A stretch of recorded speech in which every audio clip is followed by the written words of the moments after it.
Welcome, listeners, to another bonus episode of Oh My Word podcast. We have with us a debut author. So this is like a streak that we're doing now. That we're getting all these debut appearances for debut authors who have debut books coming out very soon. And we actually have to give props to Cassie Gustafson from about like a few weeks ago, because she's the one who made the connect with, drumroll, Ashley Schumacher. Welcome to our podcast. Hi, thank you. Yes, thank you. Many thanks to Cassie for being a solid critique partner and friend and throwing my name in the hat. I'm super excited to be here. See, Cassie didn't say that she was the critique partner. She was just like, oh, I got this person, Ashley, maybe you should speak with her. And all of a sudden I find out that they're really closely connected. So there's some sort of... She's being modest because she's not only an excellent writer, but an excellent editor and critique partner, which is not always... do not always go hand in hand, so she's just being modest. Well, fantastic. Did you guys... we're skipping ahead on the question, but did you two look at... You both have debuts coming out in February, or yours comes out in January, hers in February?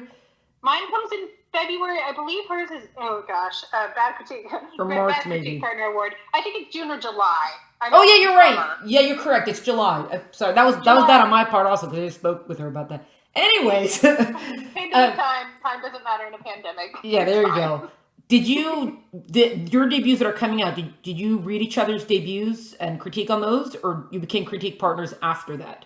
We've been critique partners, again, Bad Friend Award, I think for three years. 3 sounds right, maybe 4. It's always longer than we think it is. We actually met at a writing retreat that we both randomly went to, and that's where we connected, and the rest is history. We always planned and joked that it'd be great to debut in the same year, but of course with publishing you can't plan those things, so thank divine providence that's how it worked out. We're all kinds of excited that we're both debuts in 2021. Yeah, that's awesome. And you get to be thrown into the hot water first so she can see how things happen and then fix it up for her debut.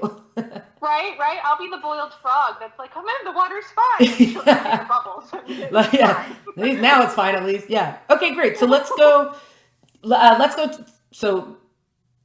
to the beginning. How did you become a writer? Why did you decide one day that it's like, that's what I'm going to do? Oh gosh. Yeah. See, and I feel like this is a common question and I'm always confused by my own answer, but I think it's because for me, it all stems from reading first. So, Yep. I had a really difficult time reading. I was a slow to read student, but once I got it, it clicked and I was obsessed. And so I always shout out my mom, who did me a real solid, and I grew up in a really small town, and every summer she would drive us every week a few towns over to the big library. That's what we called it, the big library, right? Where they had, more than 2 shelves of books. And we'd load up, I'd load up my little bag. And so I just grew up, once I became a reader, I grew up a reader. And I think from that, the minute I found out that books, were not delivered by storks or Santa, I was all in. That's what I wanted to do. So really, it's just a really stubborn, when friends were saying they wanted to be astronauts or ballerinas, I wanted to be a writer, and I've kind of stuck to it. Yeah, well, that's fantastic. So how'd you go from, did you do any schooling for this kind of stuff, or were you doing your whole things, and then how'd you land an agent? How did all that come about? Regular querying, or there was something specific that happened? Sure, yeah. I always add the caveat. I did in fact, my undergrad degree is in creative writing. I always add the caveat that it's not necessary, and I know everybody knows and they hear that, but while I really, really valued my education and feel like I grew a lot as a writer, I also think that reading is the best education that I gave myself. Oh yeah. But yes, I did do undergrad, and I did thankfully have really, really wonderful professors who were encouraging and definitely, pointed me towards publication the best they could. But honestly, too, the aforementioned meeting at writing retreats and trying to kind of plug myself into the YA writing community is where I think I found a lot of growth as a writer and a lot of critique partners and a lot of, kind of, I hate to say genre specific because I grew a lot as a writer in general, but because I knew I wanted to write YA, it was easier for me to get into that community and kind of start feeling out, what was done, what was not done.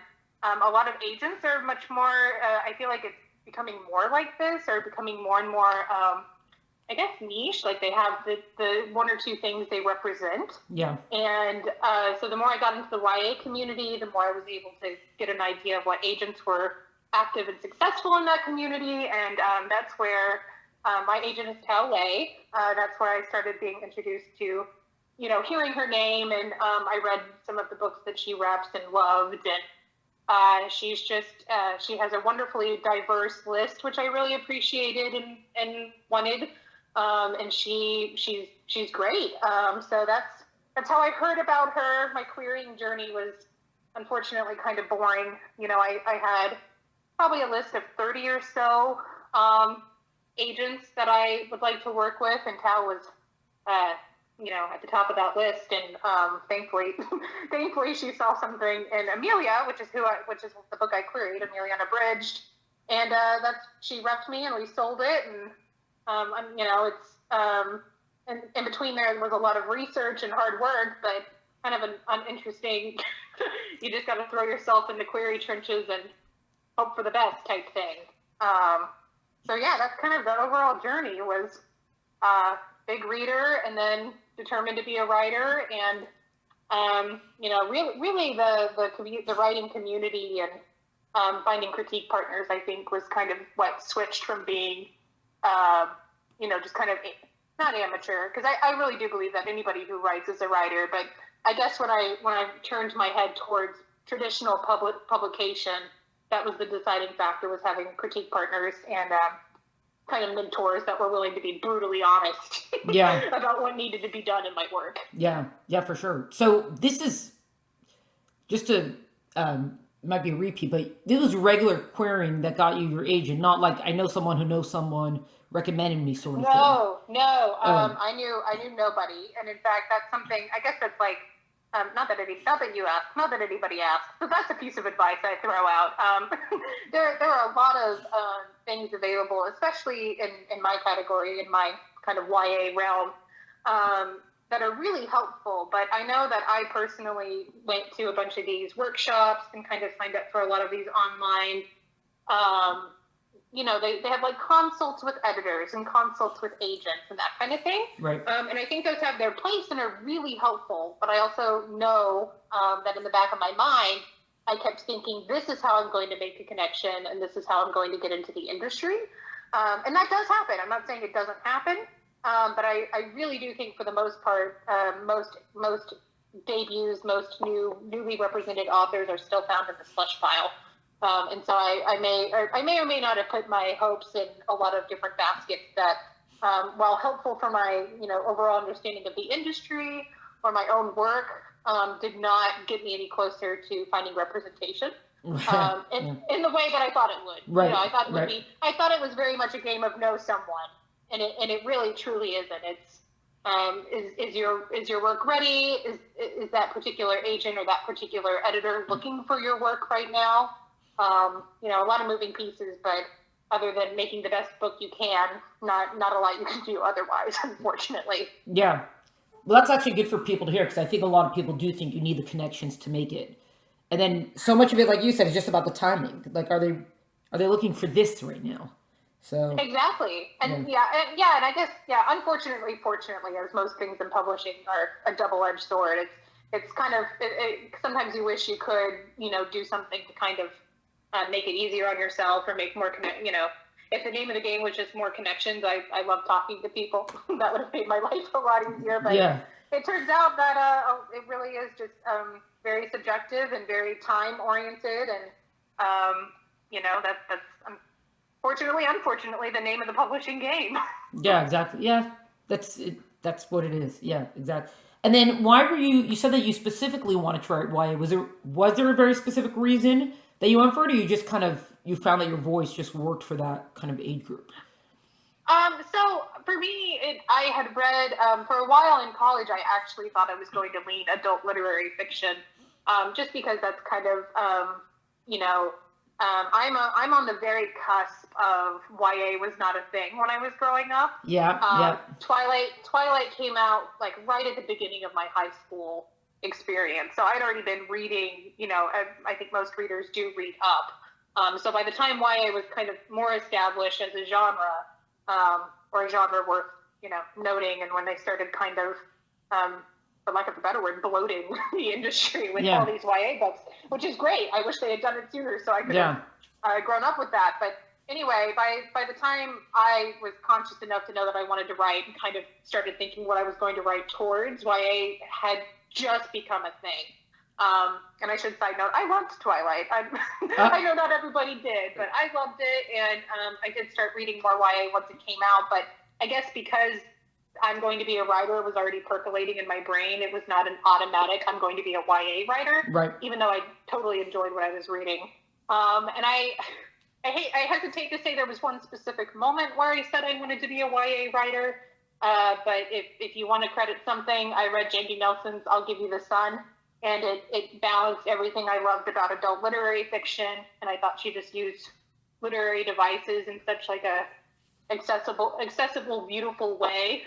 That kind of switched my brain to, I think maybe I think all along I did want to write for what they call upper YA. I think I wanted to write to the point of view of like 17, 18-year-old kids. But in my, and previously that had been adult and sometimes still is, especially I feel like in fantasy. But that's a whole nother conversation. But yeah, that's kind of what did it. I read I'll Give You the Sun and was completely in love, and it mimicked a lot of what I really enjoyed of, like Donna Tartt, or if you want to go nonfiction, Joan Didion. Like, she just used language in such a beautiful way, and I thought, well, I want to do that, and I do want to do it for that age group. So that's when I started to switch over.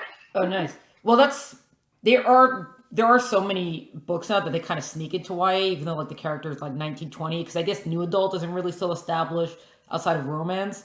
So I guess, yeah. And I also once read somewhere that Twilight was kind of responsible for kind of like blowing up the YA genre because it made money, right? You have to prove that you can make money off of these things, and then the industry will invest in it.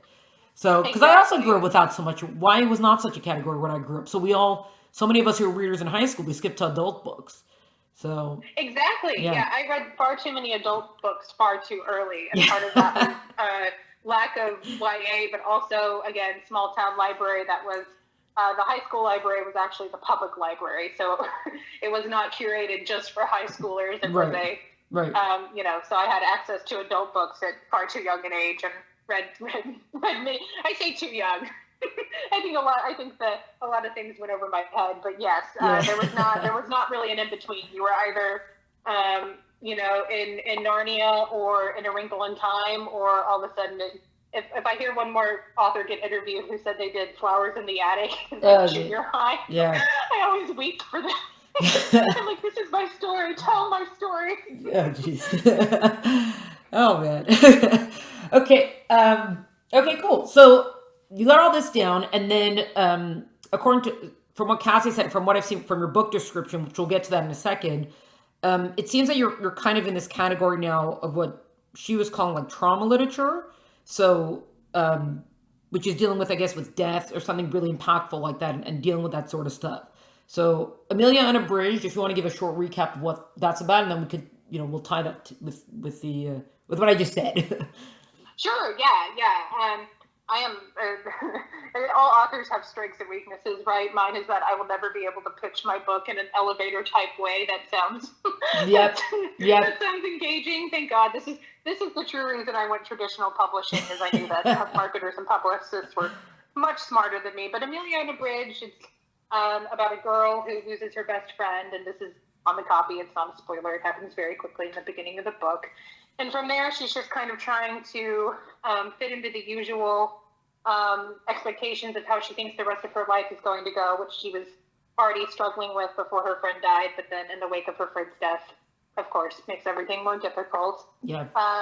Through a series of events, she ends up going to a somewhat enchanting, not enchanted, it's not fantasy bookstore, and meeting her favorite author, and things kind of go from there. I say it's not fantasy. There's a strong fantasy element. There's a book within the book that is a fantasy book that I had great fun writing little excerpts for.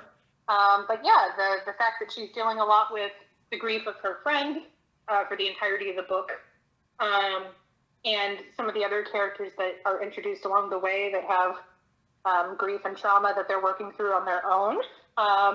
Yeah, I think we're solid. I always hesitate to say it's a trauma book or an issue book, even though it is, because I feel like too sometimes those labels get passed around, and a lot of trauma books have the most beautiful endings, hopeful endings, happy, maybe not happy, but yeah. I think it's definitely an emerging category where YA authors, but adult, obviously all age groups, all categories are starting to definitely lean into some of the harder, darker emotions. And I think that's good. I say start to. They've been doing it for centuries. I like to think that we're part of a new movement. Yeah. Well, that's an interesting thing that you said, that you think it is good to be leaning into the darker emotion. Because actually, someone recently sent me an article where an adult was like, what is with all these YA books and such dark emotions? Like, why is everything in YA so dark? Why is it so dark? But, so why do you think that's a good thing to have moved in that, to be exploring the darker emotions?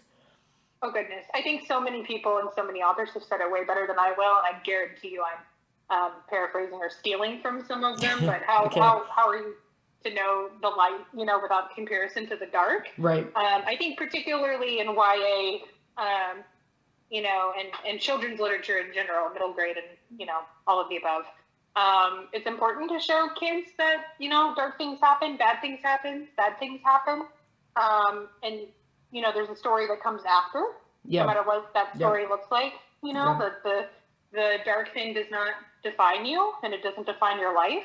Right. And I am actually, I'm actually also a big proponent of, quote, non-issue, non-trauma, happy books. I think all these books have their place with different readers, the same readers at different points in their lives. And, but yeah, I like that there are some, Cassie's book in particular, I feel like, the industry shies away from certain kinds of darkness. I think when people are commenting on darkness in YA, they're perhaps looking at, dark, they think there's dark fantasy or there's dark contemporary is certainly a thing, but I feel like YA fantasy often ends up kind of defining the genre for the rest of us, especially contemporary writers. We're like, we're here too. Yeah.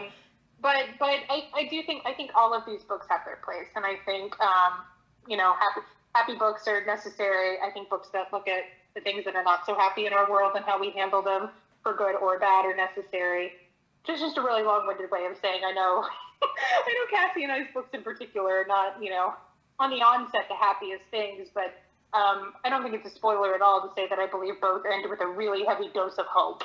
And I think sometimes kids, adults, all of us need that. Yeah.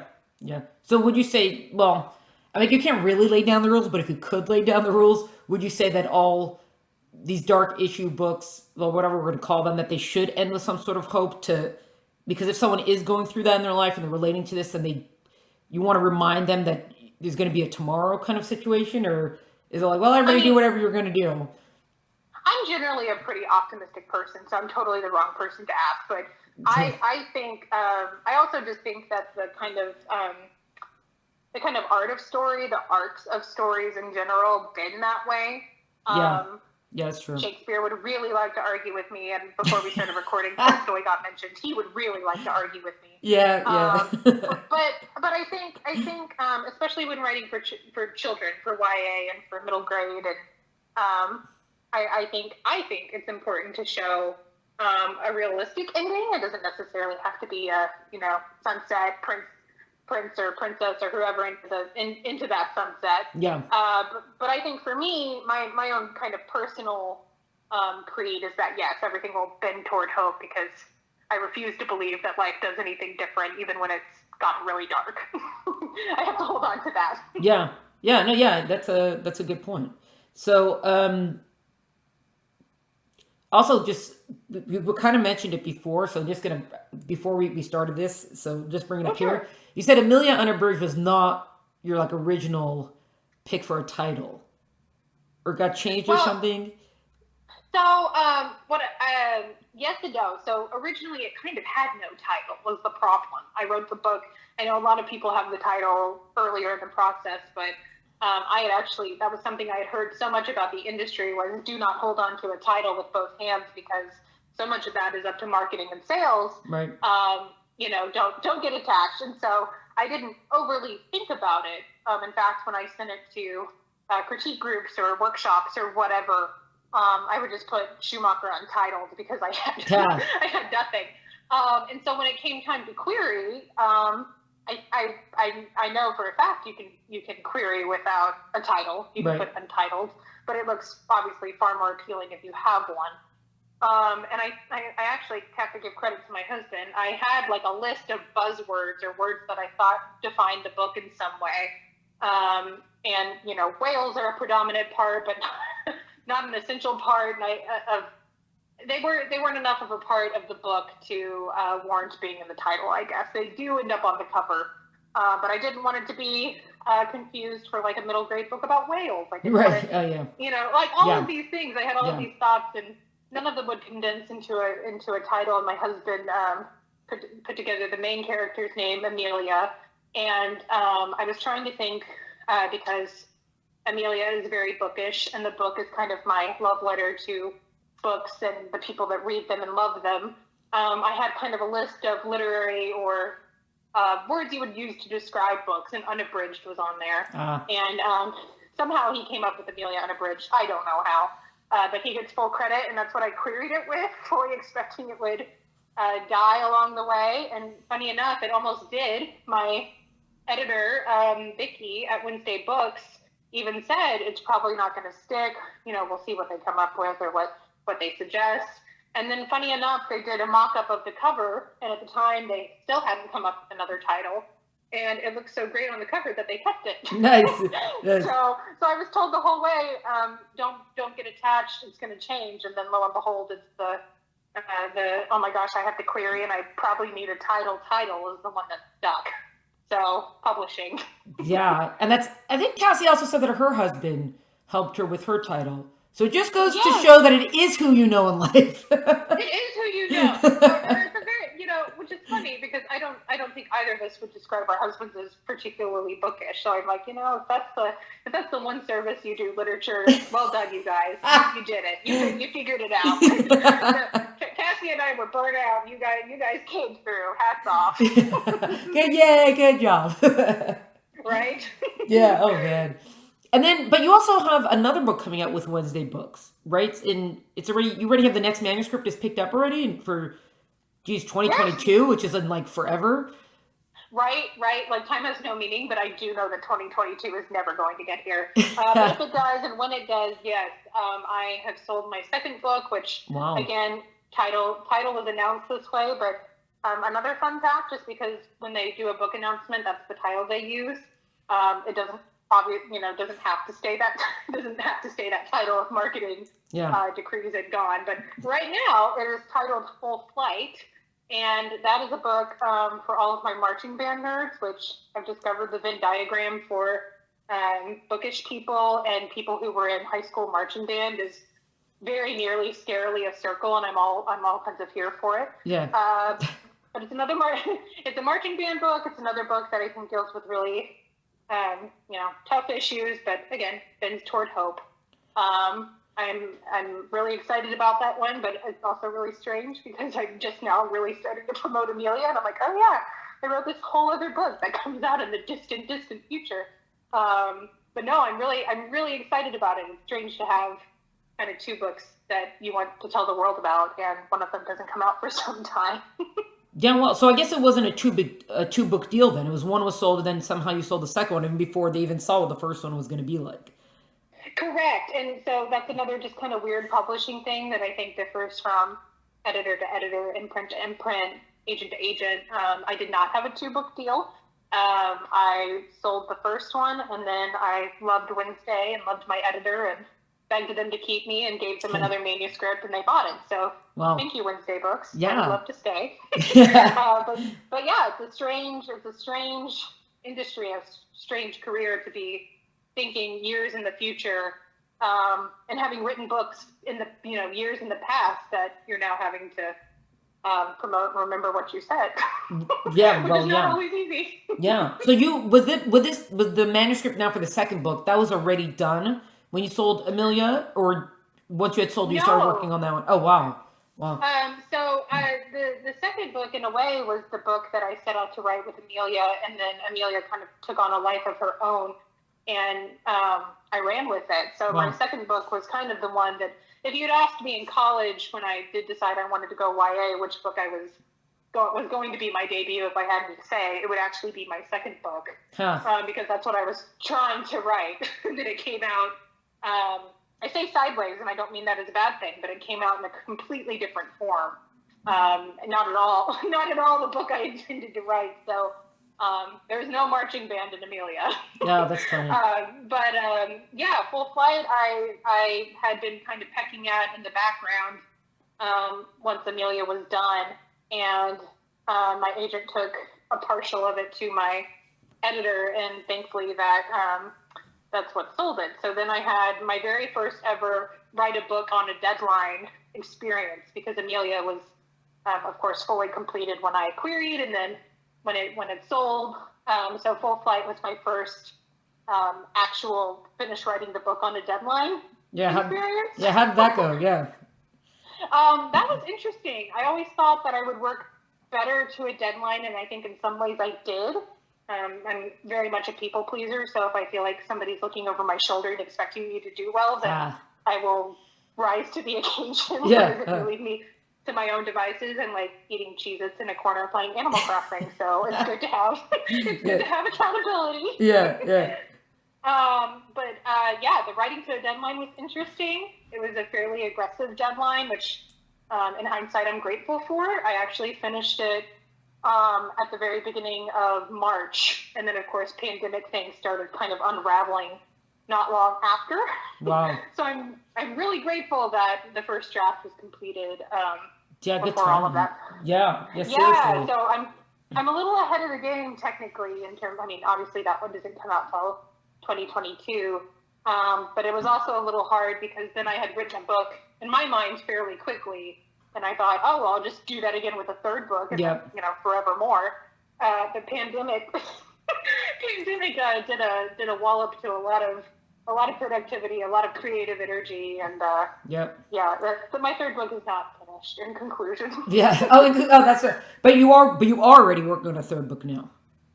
Yes. Working is a really strong verb, but I have a document. I have a pseudo title, and it has some characters running around doing some things, so hopeful that eventually I can call it a book-shaped thing. Okay. And are you following the same kind of tough issue, contemporary sort of novel, or are you going somewhere else with it? I set out Ash Poston, who wrote Geekarella, and her latest book, Among the Beast and Briars, is a fantasy YA. All of her books just make me smile. Like, they're not issue books. Again, I think there's places for everything, but her happy books are just so happy, and they make my heart so warm. I set out with my third book, and I'm like, I'm going to write an Ash Poston book. I'm going to make a happy book. I'm going to do it.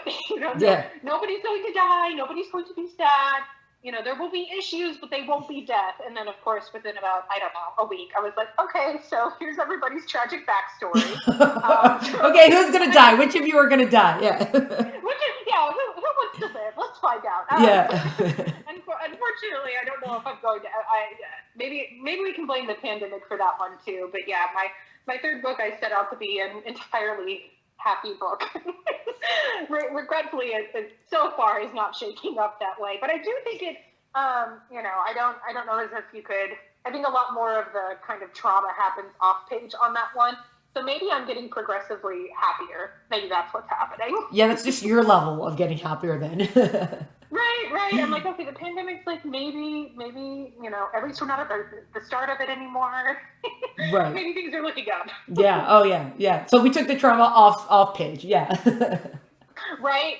And so, yeah, we're going to just keep fingers crossed that Ashley Schumacher will have a happy book before she's done, but we'll see. Yeah, but who knows? Who knows what will be? Yeah. Well, are you also someone? I guess you do try to read, still try to read a lot now. Is that do you read the same kind of books that you're writing, or do you read in totally different genres? You know, I think my favorite part of being in traditional publishing is that I now have made other authors be my friends, and so I constantly have a manuscript, an unpublished manuscript on my Kindle, or on my iPad that I'm ready to read, and so a lot of those, of course, are YA because that's kind of my little community, and I love them. With all of their problems, I love the YA community. Yeah, I constantly have YA manuscripts that I'm trying to read and get through, but I do try to supplement with, the nonfiction. I'm always somehow distracted by nonfiction books on craft, but also books on at all adjacent to what I'm writing about. Third book is in no way a book yet, but it deals with some medieval literature and some medieval maps and that kind of thing. So I keep loading up my audiobooks with things of that nature. Now, whether or not any of those things are getting read right now is a different thing entirely. Yeah, well, yep. Especially for some reason in the holidays, it seems like everybody else is reading, and I'm doing less reading at this part of the year than I do the rest. But yeah, I think it's.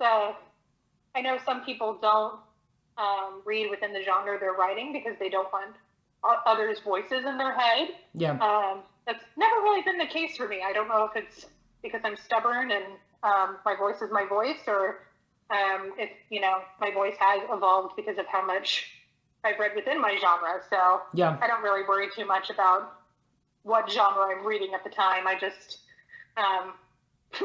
stick really stubbornly to whatever image I have of that book that I'm writing in my head. Great.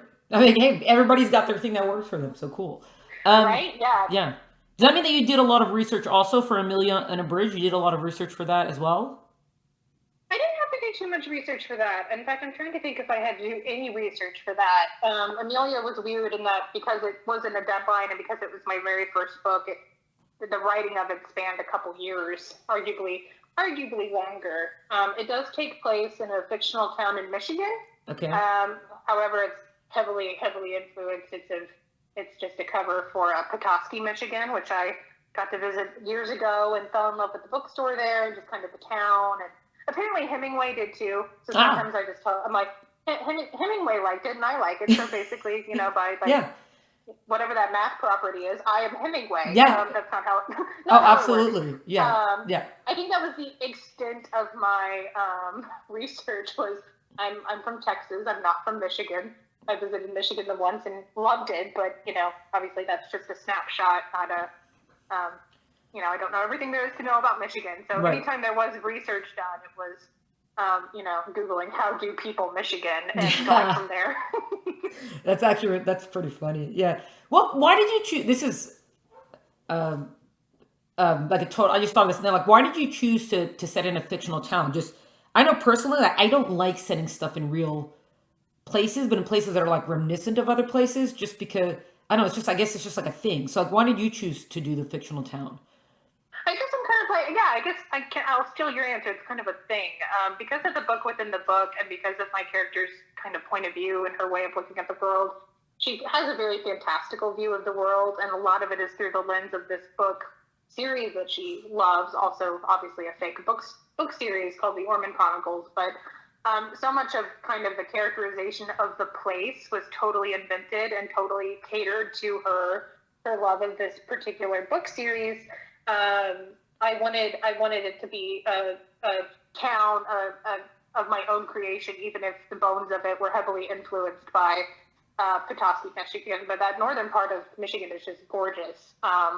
It's got its own kind of enchantment, and so part of it too is I'm just lazy, and I didn't, I didn't want to have to do an extensive amount of research and know every turn of every corner. Yeah. Because I'd rather invent some of those myself. But it is also an ode to that part of the country and that part of the state in particular. And I guess the other problem is that I invented a bookstore And they already have a very lovely bookstore that I've actually, all the way from Texas, claimed as my indie bookstore forever and ever, McLean and Aiken. I lived in a bit of a indie bookstore desert. So I visited them and said, "You're mine now," and have had them. They've shipped me books and been my booksellers from afar for years now. So I didn't want to put it in Petoskey and overwrite McLean and Aiken because I love them too much. I need them to exist. Yeah, because I guess there is also that fear that if you don't want to get it wrong, and sometimes your story needs for you to go in a different direction than what might actually be the real street or something. So. I guess, yeah. I didn't want anybody from Petoskey to call me and tell me that everything was wrong because I knew everything would be wrong. So I kind of covered my bases ahead of time. And it is fun. Like you said, it is fun to have your own world. It's just kind of a thing. I don't know. My second book is also heavily based in a specific place that has been completely overwritten with fiction, and so I think it's just freedom. Yeah. I think you're tied down in a way if you give a physical, existing place. Yeah. Oh, are you going to make sure to somehow get to that bookstore once your book comes out? That's a very important thing to consider. They have been super, super duper sweet, and they're hosting a giveaway, and they're going to do a virtual event for sure. Unfortunately, it's looking like the pandemic is still going to prevent a lot of in-person. As of now, all of my release events in February are virtual.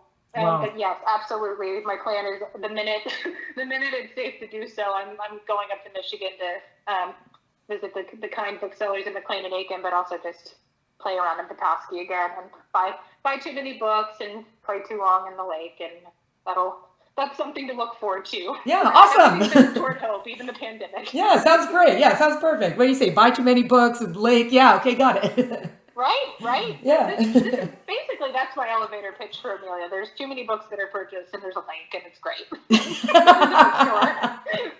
I can see why you might need a publicist for the book. Right. My publicist is like cringing somewhere. I've given you so many utensils. Please use them. I'm like, there's a bookstore. There's a dog. Like, then 10 is just one up. Yeah. Pitch my own book. Yeah. They're gonna be contacting us soon to be like, we just want to clarify that the book actually has a plot, and it's not just books plus lake equals story. Like, Right. Yeah. They're like, there's at least like 3 other things she put in there. Like, there's whales. Yeah. There's a whale. Honestly, in there. This was my greatest kind of reason that I wanted to go into traditional publishing, is I knew there were so many smart people who could do all the things I am not good at, like marketing and pitching my book. Yeah. I like the writing of the words. I don't know as if I like describing the words after I've written them to other people. I'm not very good at it. Yeah, it's so true. Whenever it's time to write a synopsis, I'm like, what? Why? Oh, synopsis, please don't say the word. I like break out in hives when I hear a synopsis. I really thought that once you were in, that like certain things would change. Like you would just kind of like gesture vaguely at your computer and say, "I have a book," and they'd be like, "Wonderful." Yeah. But it turns out that the agents and editors and publishers and even critique partners still want a synopsis, which is just rude. Like, I shouldn't have to write the book. Don't ask me what happens in my book. I don't know. I don't know. Read it and you'll find out. Why do I have to tell you everything? I wrote it down for you already in the book. Yeah. Exactly. You understand me. This is my problem. We're going to be in the anti-synopsis critique group. We will never have a synopsis, and that is how you will deal. I would join that critique group so quickly, and then I'd get like 5 minutes in, and I'd be like, man, I wish I had a synopsis. So here's where this is going. Oh, there's a reason for those. Oh, yeah. Okay. Oh, no. We're like, synopsis, book with words. Okay, go for it now. Yeah. Oh, gosh. Thank goodness for people that are good at that kind of thing. And that's another vote for finding critique partners, because it turns out there are people that are really good at query letters and really good at writing synopses. Right. Those people aren't me, but they're out there, and you should find them and befriend them. Yeah. Oh, yes. Well, so you still, no matter what you do, you basically still need your network, or you still need your people, basically. Oh my gosh, yeah. It turns out that the writer you are before you're published is the writer you are after you're published, so you better make sure you've still got some safety nets and some smart people in your corner, because you're still going to need them. You just add more smart people and safety nets in your corner, but especially that initial writing process, it's still good to have it's still good to have encouragement, familiar encouragement and familiar, ways of critiquing, even with having an agent and a publisher. That's something that I think is invaluable, is keeping and nurturing those early writing relationships, pre-publication. Right. Wow. Okay, nice. Wow, very good. Okay, not because I want to, but I'm watching the time, so we got to wrap up. And I always end off with that fill in the blank question of, I love it when either writers, publishers, agents, books, whatever, do X, and I really don't like it when they do X. So how would you fill in the blank for those two? Oh goodness, I'm going to go very, very shallowly to something I've noticed in the pandemic, but yeah. I really love when writers and publishers, and really just writers, but I love when writers unashamedly promote their work. It's really fun to go on social media and see people being excited about their new cover or their new book announcement, or even, if they're not published, a draft that they just finished, or, it doesn't even have to be a whole draft. Some days you're really excited about that one page, and dear God, you fought tooth and nail for it, and we're going to celebrate it with you. I really love that. So kind of on the flip side, I can't stand, even though I'm super guilty of doing it myself, of kind of adding the caveat of, I'm really sorry to promote my work, but I'm going to promote my work. Yeah. There's kind of, as much as I am an optimist, I think the world is also often, there's just something going on. Yeah. That is not necessarily, a positive thing. And while I think those things, need to be paid attention to, and, obviously those things take brain space, I still think that we should be able to unashamedly say, we wrote this, we're proud of it. If you want to read it, please do. I don't like the caveat of, I'm really sorry to intrude, but I spent a really long time writing this book, and I'm really sorry, and you kind of just bow off the stage. I really like when we can all kind of put that, that part of ourselves in the back corner and just be like, hey, I wrote this and I'm super proud and I'm super excited, Yeah, that's great, because so many people, we just don't know how to talk about our work. We just don't know how to talk about the things we've done. It's almost like, oh, you wrote a book? And you're like, oh, I wrote more than one. It's like, what? Like, well, how are they supposed to know if you don't tell them? Yeah, well, and you don't, I'm living proof that you don't have to be particularly good at describing your work or even knowing what it's about. You can still be like, hey, I wrote it. Here's a pre-order link, or here's a, I know that they can kind of clog social media feeds, but I love when people do the little, goodness, what are they called? Where they put together all these pretty pictures of things that influence their mood boards. There we go. Yeah. People call them mood boards. I really like the mood boards of here's what I'm writing or working on. You see that a lot this time of year with NaNoWriMo. Yeah. I don't know. I just like people being excited about whatever stage they're in, because believe me, publishing and writing in general will try to find ways to knock you down and make you tired. And the more that we can celebrate each other's wins, the better. Amen. That's perfect. That's a perfect thing to end on. So, and in support of that, we're going to have the link to your website where everyone can find about all your stuff in the episode notes. So everyone check that out to look into Ashley's books, add them to your list, pre-order them, go to your indie bookstores to get them also, and then buy another one for your friend. You know the drill. And thank you. Yeah, thank you so much for joining us. It's been so great. Oh, it's been so much fun. I've really enjoyed it. Thank you for having me. This was an Oh My Word bonus episode.